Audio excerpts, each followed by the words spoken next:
Start.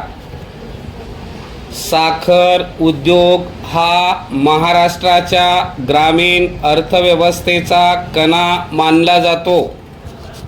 मात्र या उद्योगाचा पाया असलेल्या ऊस तोड मजूर मात्र कायमचेच दुर्लक्षित राहिला आहे.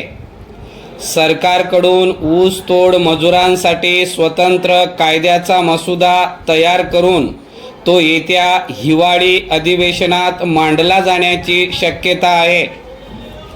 या कायद्याच्या माध्यमातून ऊस तोड मजुरांना आरोग्य, सुरक्षा आणि सामाजिक संरक्षण प्रदान करण्याबरोबरच ऊस वाहतूकदार, मुकदम व साखर कारखान्याच्या होणाऱ्या आर्थिक फसवणुकीला आळा घालण्यासाठी राज्य सरकार प्रयत्न करेल असे दिसते. परिच्छेद. ऊस तोड मजुरांचे प्रश्न अत्यंत गुंतागुंतीचे आणि विविध स्वरूपाचे असले तरी त्यांच्या मुळाशी या व्यवसायामध्ये रूढ असलेली उचल हीच प्रमुख समस्या आहे. महाराष्ट्रात ऊस तोडणीचा हंगाम साधारणपणे दसऱ्याच्या सणापासून ते अक्षय तृतीयेपर्यंत असतो.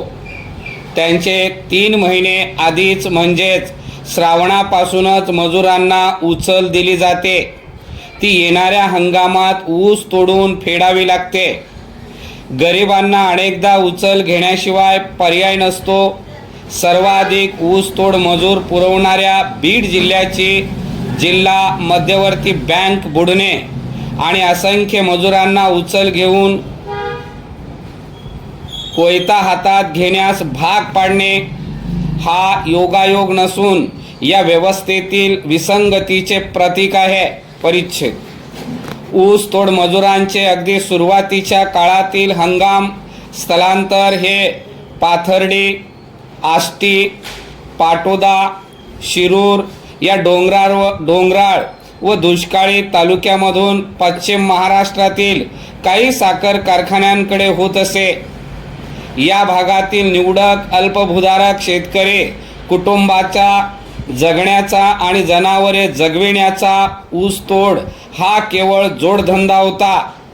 परंतु अलीकडील काळात राज्यात वाढत असलेले ऊसाचे क्षेत्र, साखर कारखान्याची वाढलेली संख्या यामुळे ऊस तोडणी मजुरांची मागणी जास्त आहे. संपूर्ण मराठवाडा, विदर्भातील काही जिल्हे, उत्तर महाराष्ट्रातील मोठा भाग ऊस तोडणीसाठी उचल घेत आहे.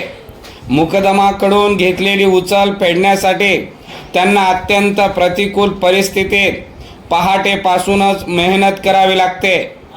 मजूर जोडप्यांना दिवसभरात सरासरी 3 ते 3.5 टन ऊस तोड करावी लागते.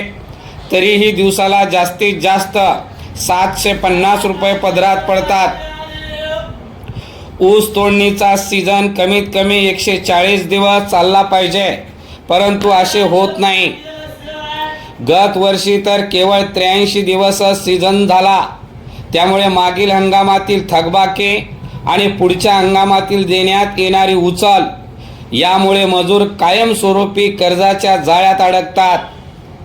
कोणी रोखीने सर्व उचल फेडून या चक्राच्या बाहेर पडू इच्छित असेल तर मुकदम दरमहा 5 ते 10% व्याजदराने परतफेड करण्यास सांगतात, जे की बहुतांश मजुरांना शक्य होत नाही.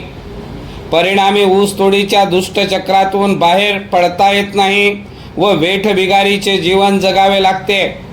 यात कधी मुकदम तर कधी मजूर भरडले जातात. मात्र या सर्व प्रकारच्या एकट्या मजुराला, मुकदमाला किंवा साखर कारखान्यांना सरसकट दोषी धरता येणार नाही. उलट ही व्यवस्था सरकारच्या हस्तक्षेपाने आणि स्वतंत्र कायद्याद्वारे सुधारण्याची गरज आहे. परिच्छेद. साखर कारखाने दरवर्षी उचलपोटी कोट्यावधी रुपयांची रक्कम संबंधित ट्रस्टना देतात. हे ट्रस्ट अप्रत्यक्षरित्या त्या कारखान्याच्या माध्यमातूनच स्थापन केलेले असतात. पुढे कारखान्यांकडून मिळालेली रक्कम या ट्रस्टद्वारे ट्रक किंवा ट्रॅक्टर वाहतूकदारांना दिली जाते. ते मुकदमांना आणि मुकदम ऊस तोडणी मजुरांना उचलीच्या स्वरूपात पैसे पुरवतात.